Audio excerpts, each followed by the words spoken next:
বাঁকুড়া বিষ্ণুপুর শহর, যে শহরে আমরা মূলত বিষ্ণুপুরের যে ঐতিহাসিক মন্দিরগুলো তৈরি হয়েছিল ১৬০০ খ্রিস্টাব্দে পাল রাজাদের আমলে, সেগুলো সব দর্শন করব এবং মন্দির গায়ের যেসব অসাধারণ টেরাকোটার সৌন্দর্য সেগুলো আমরা খুঁটিয়ে একটু দেখব এবং আপনাদেরও দেখাবো। আর সেই মন্দির নগরী দর্শনের সাথে সাথে আমরা যাব বাঁকুড়া এবং মূলত বাঁকুড়ায় গিয়ে তার আশপাশে যেসব সুন্দর জায়গা আছে সেগুলো এক্সপ্লোর করব। সবই আপনারা দেখতে পারবেন এই ভিডিও সিরিজে, যার সঙ্গে অন্যতম হচ্ছে একটা বিখ্যাত ড্যাম যেটা খুব কম মানুষই গিয়েছেন, তালবেরিয়া ড্যাম, এবং সাথে থাকছে মুকুটমণিপুর এবং আরও অনেক। দেখতে থাকুন, আশা করি এই ভিডিও সিরিজ খুব ভালো লাগবে।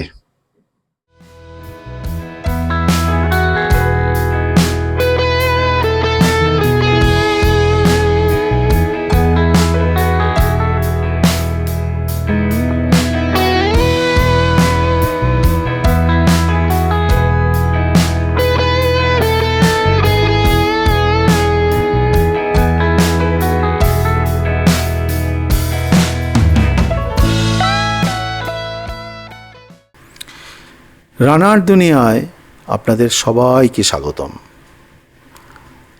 এই ভিডিও সিরিজে আপনারা দেখছেন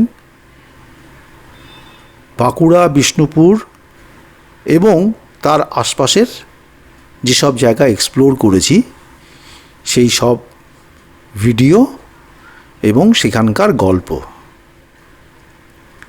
এর আগের এপিসোডে আপনারা দেখেছেন যে জয়পুর জঙ্গলের রাস্তায় ঢুকে প্রথমে আমরা দুপুরে লাঞ্চ করেছি।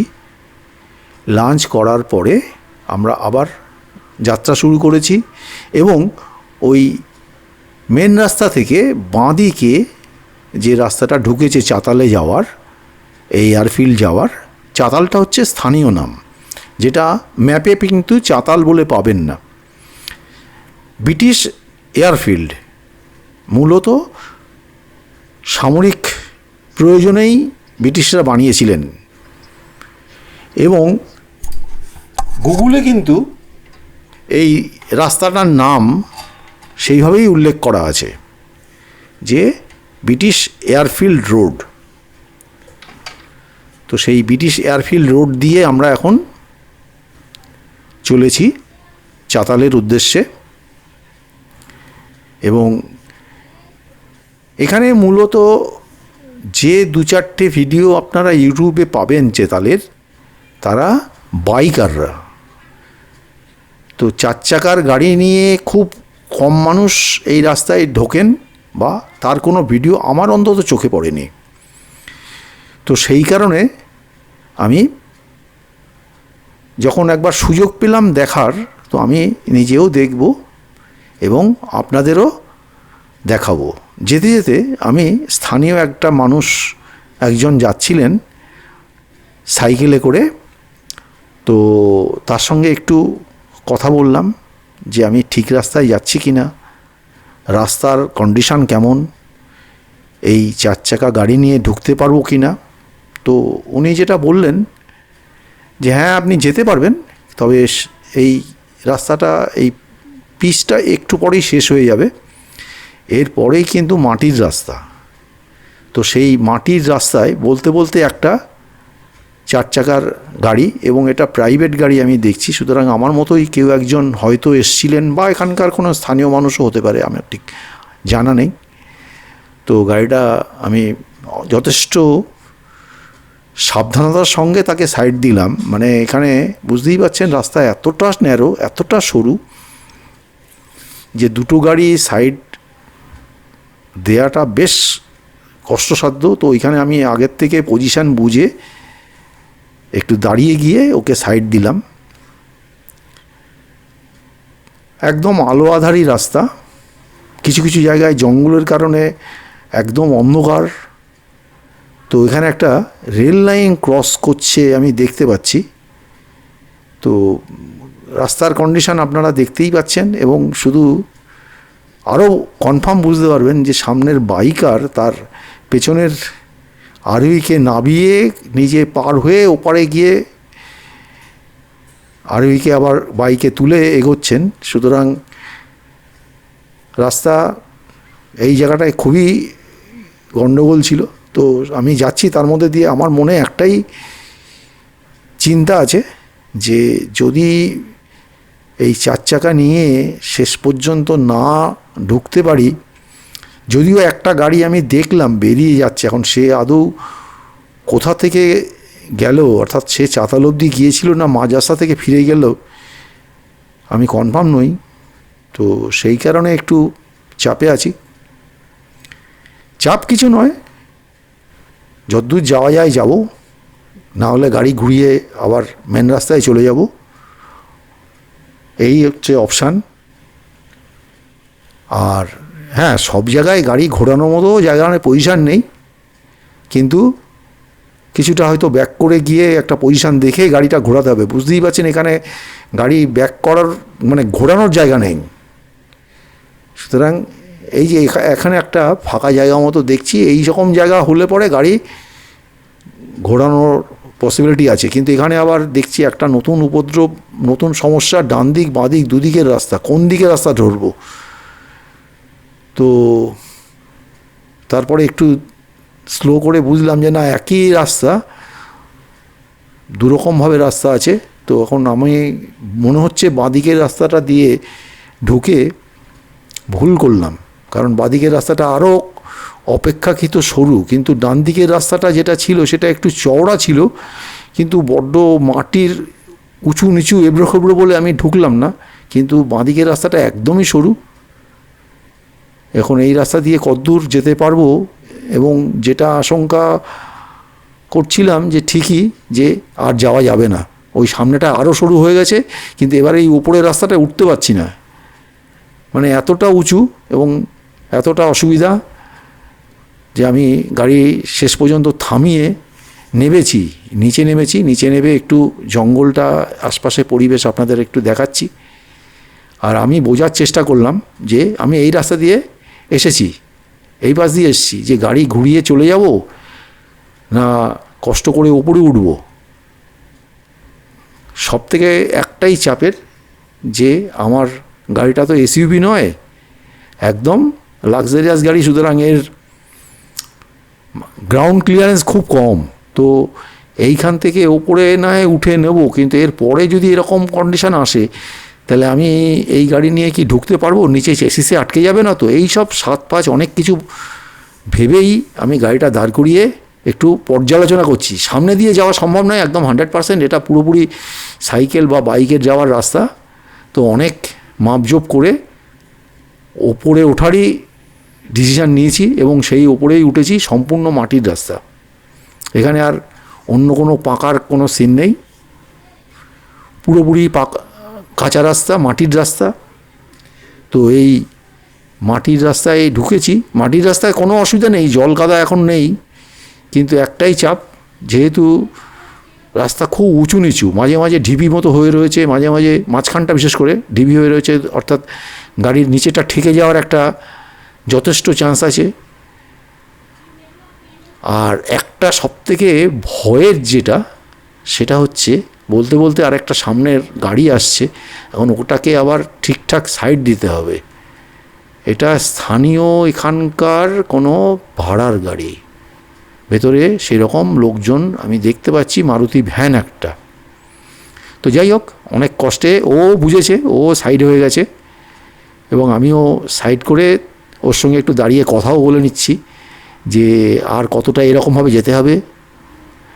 বলল বেশি দূর না, চলে এসছেন, 1-1.5 কিলোমিটার যেতে হবে, কিন্তু এইটুকু গণ্ডগোল আছে, গিয়ে আপনি ডান দিকে যাবেন। তো আমি ঠিক আছে, আমি রাস্তার ডিরেকশনটা, ড্রাইভাররা হচ্ছে সব থেকে বেস্ট গাইড, তারা যদি হেল্পফুল হয়। আর কিছু লোক আছে যারা মুখ ঘুরিয়ে কাঁচ উঠিয়ে চলে যাবে, তাদের কথা ছেড়ে দিন। কিন্তু এই যেহেতু ভাড়ার গাড়ি চালাচ্ছে, সুতরাং ছেলেটা যথেষ্ট হেল্পফুল, আমাকে খুব সুন্দরভাবে বুঝিয়ে দিল কেমন রাস্তা, কতদূর এরকমভাবে যেতে হবে, এরপরে কী হবে। তো ভালো লাগলো। তো আমি সেইভাবে যাচ্ছি। তবে যেটা বলতে চাইছিলাম যে চাপটা একটা জায়গায়, যে কোনো কারণে যদি গাড়ি ফেসে যায় তখন মানে বিপদের আর শেষ নেই, কারণ এখন প্রায় দুপুর অতিক্রান্ত। এবার এখানে রেস্কিউ করার কোনো পাবো না, গাড়ি এখান থেকে বের করে নিয়ে যাওয়াটা সাংঘাতিক সমস্যা হবে। এই সব 7-5 ভাবছি, ভাবতে ভাবতে চলেছি। আবার একটা মোড়ের মাথায় এসছে, এখন ডান দিকে যাব না সোজা যাব, সেটার জন্যে আবার এক ভদ্রলোককে জিজ্ঞাসা করলাম। এবার সেই ভদ্রলোকের সঙ্গে কথা বলে জানলাম যে আমার এইখান দিয়ে যেতে হবে সোজা দিয়ে। ডান দিক দিয়েও যাওয়া যায়, কিন্তু সেটা দিয়ে আরও জটিল রাস্তা, তো আমি আর সেই জটিলতার বাড়ালাম না। আর আসার সময় উনি বললেন এখান দিয়ে আসবেন না, ওই পাশ দিয়ে বিষ্ণুপুর চলে যাওয়া যাবে, আপনি ওইটাই যাবেন। আর একটা অনুরোধ করলেন, যাওয়ার সময় এই দিক দিয়ে আসবেন, এইখানে আমার দোকান থেকে কিছু খেয়ে যাবেন। মানে এখানে একটা ছোটোখাটো দোকান আছে ওনার, তো সেইখানে যাওয়ার খাওয়ার আবেদন জানালেন। তো ঠিক আছে, তো উনি কিন্তু বললেন এখান থেকে 1.5 কিলোমিটার চাতাল। তো আমি সেই রাস্তা ধরে আবার এগিয়ে যাচ্ছি। রাস্তা চওড়া, এমন কোনো ক্রমে একটা গাড়ি যেতে পারে। তো এটা আমার মনে হচ্ছে যে আমি যেরকম ড্রাইভ করি বা যেমন ভালোবাসি ঘুরতে, তো এরকম জায়গায় একটা এসইউভির খুব দরকার। এখন মুশকিলটা হচ্ছে আমার যা গ্যারেজের পজিশান, সেখানে আমার গাড়িটা ঠিকঠাক পার্ক করা যায়, কিন্তু এসইভিটা আমার গ্যারেজের ঠিক সেইভাবে ঢোকানো খুব মুশকিল। আমি অনেক ট্রাই করে দেখেছি, এই জায়গাটাই আমি একটু আটকে গেছি যে কি করা যাবে। কারণ এই গাড়িটা এমনিতে ভীষণ সুন্দর গাড়ি, কোনো সমস্যা নেই, কিন্তু এই আনইভেন রাস্তায় একটু চাপ। তো সেসব আর ভেবে এখন লাভ নেই, এখন ভাবতে হবে যে সোজা এখন চাতালের দিকে যাচ্ছি। সেই ব্রিটিশ এয়ারফিল্ড, যেটা ব্রিটিশ আমলে তৈরি, সেই ব্রিটিশ আমলে তৈরি ব্রিটিশ এয়ারফিল্ড দেখব, দেখে সন্ধ্যার মধ্যে বিষ্ণুপুর ঢুকব। কারণ আমার ভিডিও যারা দেখেছেন তারা জানেন যে আমি রাত্রে ড্রাইভ করতে খুব একটা পছন্দ করি না, কারণ চোখে আমার অসুবিধা হয়। চোখে লাইটটা পড়লে আমার খুব রিফ্লেকশন লাগে। বলতে বলতে কিন্তু আমি চাতালে উঠে পড়েছি। সেই চাতাল। কিন্তু একটা জিনিস ওপরে ওঠার সঙ্গে সঙ্গে আমাকে ভীষণ নাড়া দিল, পুরোটাই কিন্তু কংক্রিটের ঢালাই। তো আমার শুধু একটাই জিনিস মনে হচ্ছে যে আজ থেকে এত বছর আগেকার সেই ব্রিটিশ জমানায় তৈরি করা একটা ঢালাই কংক্রিট, একটা জঙ্গলের মধ্যে, কোনো রক্ষণাবেক্ষণ নেই, কিন্তু কি সুন্দর আছে, কোথাও কোনো গাড্ডা গর্ত ভাঙা চোরা কিচ্ছু নেই। দেখে মনে হচ্ছে বোধহয় 1-1.5 বছর আগে তৈরি হয়েছে, তৈরি হয়ে এখনও চালু হয়নি বা পরিত্যক্ত আছে। কিন্তু এটা যে এত বছরের পুরনো, একটু ইতিহাস ঘেঁটে দেখতে হবে কত বছর। ব্রিটিশরা যখন আমাদের দেশ শাসন করতে এসেছিল, তখন ওরা প্রথম অবস্থায় এখানে সামরিক ঘাঁটি করে এই এয়ারস্ট্রিপটা তৈরি করেছিল। তো তাহলে বুঝুন কত বছরের পুরনো, কিন্তু কোথাও কোনো একটু কংক্রিটের ভাঙন নেই, ফাটল নেই, জলটা উঠে যাওয়া নেই, একদম যেন নতুনের মতোই রয়েছে। অবাক কাণ্ড, এইটা আমাকে খুব অবাক করেছে। যেহেতু আমি বাই প্রফেশন একজন সিভিল ইঞ্জিনিয়ার, সুতরাং এটা আমাকে আরও বেশি করে নাড়া দিয়েছে যে তখন কত ভালোভাবে করেছে। ভীষণ সুন্দর, খুব ভালো লাগলো। আপনাদের কেমন লাগছে অবশ্যই জানান, অবশ্যই আপনারা কমেন্টস করে জানান। আর দেখুন, আরও যাতে অনেকে দেখতে পান সেই সুযোগ করে দিন।